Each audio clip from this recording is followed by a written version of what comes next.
जय हिंद दोस्तों, मैं हूं आफ्ताब खान और आप देख रहे हैं सिटी हेडलाइंस न्यूज़। दोस्तों, मीरा भाईंदर के स्पोर्ट्स कॉम्प्लेक्स में हूं और यहां से एक दुखद घटना यहां पे घटी है।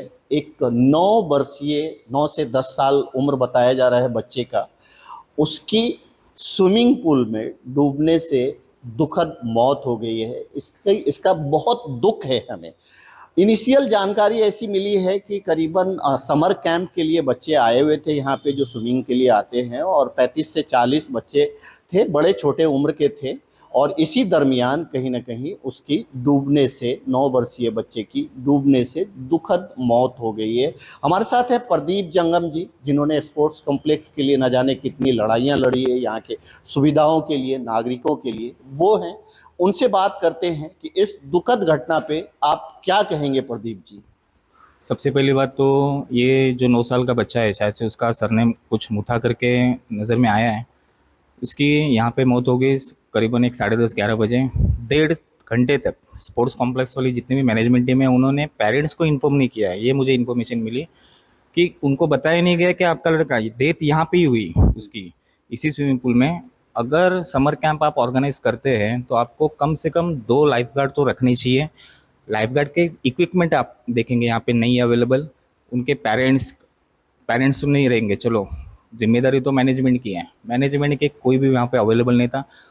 अगर कोई बच्चा डूबता है तो एटलीस्ट एक 10 से 15 मिनट तो जाता है उसमें, तो 10-15 मिनट तक कोई उसको देखने नहीं गया था, पहली बात तो। दूसरी बात तो टुंगा हॉस्पिटल में उसको लेके गए, 1.5 से 2 घंटे तक पेरेंट्स को इन्फॉर्म नहीं किया था। वो केस दबाने के हिसाब से कुछ अलग अलग कारणों की वजह से नहीं इन्फॉर्म किया। अभी भी उसकी बॉडी वहाँ पे ही है, अभी तक उसका पीएम नहीं हुआ है। अब पुलिस की जांच अभी भी चालू है, पुलिस को अभी तक डिटेल नहीं मिली। 11 बज गए, अभी 2:30 बजने आए, अभी तक पुलिस को इन्फॉर्मेशन नहीं मिली कि उसका पूरा नाम क्या, वो कहाँ, कौन से स्कूल से, कौन से समर कैंप से आया था, किसने उसको ऑर्गेनाइज किया था, उसकी अभी तक डिटेल नहीं मिली। पूरा एरिया अभी लॉक करके रखा हुआ है यहाँ पे। बताना इतना ही चाहूँगा कि ऐसी लापरवाही हर किसी के साथ अगर ऐसी होती रहेगी तो इस स्पोर्ट्स कॉम्प्लेक्स का मतलब क्या है? ये एक्चुअल है महानगर पालिका का, दिया है प्राइवेट ठेकेदार को। ये भी प्राइवेट ठेकेदार है वसई का। वो वसई का प्राइवेट ठेकेदार नहीं होके यहाँ के लोकल जो ठेकेदार थे पहले के, वही उसको चला रहे। मतलब ऐसा है बोलने, किसी पैसे की ये भूख आखिर कब तक? एक 9 साल के बच्चे की जान जाती है लेकिन आपको उसका कोई कुछ फर्क नहीं पड़ता है। तो प्रशासन से, और जो अभी न्यू कमिश्नर है हमारे राधा विनोद शर्मा जी, उनको यही बोलना चाहूँगा कि इस ठेकेदार पर एफआईआर भी दर्ज होनी चाहिए, कॉन्ट्रैक्ट भी कैंसिल होना चाहिए, और महानगर पालिका इसको हैंड ओवर करना चाहिए। ये महानगर पालिका की जगह है, महानगर पालिका स्पोर्ट्स कॉम्प्लेक्स है, तो उस हिसाब से इतर उपाय योजना भी करनी चाहिए। बिल्कुल सही कहा इन्होंने कि ये महानगर पालिका का स्पोर्ट्स कॉम्प्लेक्स है, तो महानगर पालिका को ही चलाना चाहिए।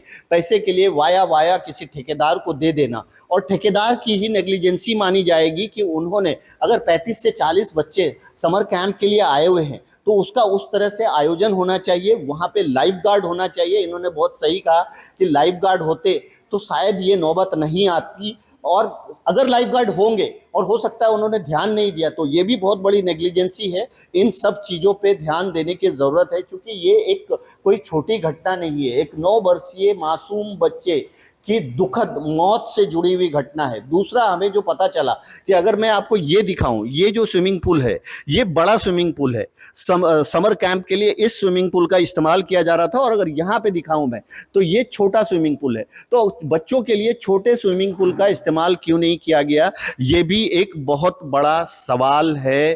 क्या कहेंगे प्रदीप जंगम? देखिए, वही मेरा बोलना है कि लाइफ गार्ड्स यहाँ पे थे ही नहीं। जितनी मुझे जानकारी है कि लाइफ गार्ड थे ही नहीं, क्योंकि लाइफ गार्ड को आप अपॉइंट करते तो उसका 25 से 30 हज़ार रुपया महीने का सैलरी देना पड़ता है। तो ये पैसे बचाने के चक्कर में एक मासूम बच्चे की जान गई। ठीक है, वो बच्चा जब तक ऐसा कि कोई अपना नहीं खोता तब तक वो दर्द पता नहीं होता है।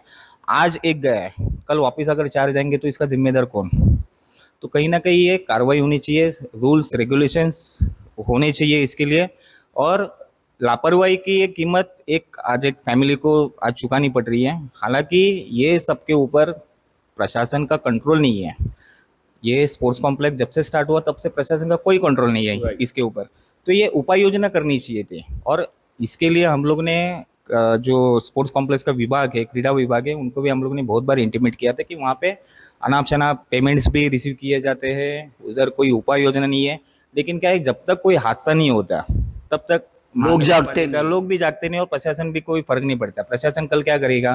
प्रशासन सिर्फ कार्रवाई के नाम पे ये करेगा और वापस से यही सिलसिला चालू रहेगा। तो मतलब क्या निकलता है इससे? दोस्तों, अगर इन्होंने बहुत सही कहा कि अगर आप समर कैंप अरेंज कर रहे हैं, समर कैंप अरेंज करते हैं तो आप उसकी फ़ीस लेते हैं।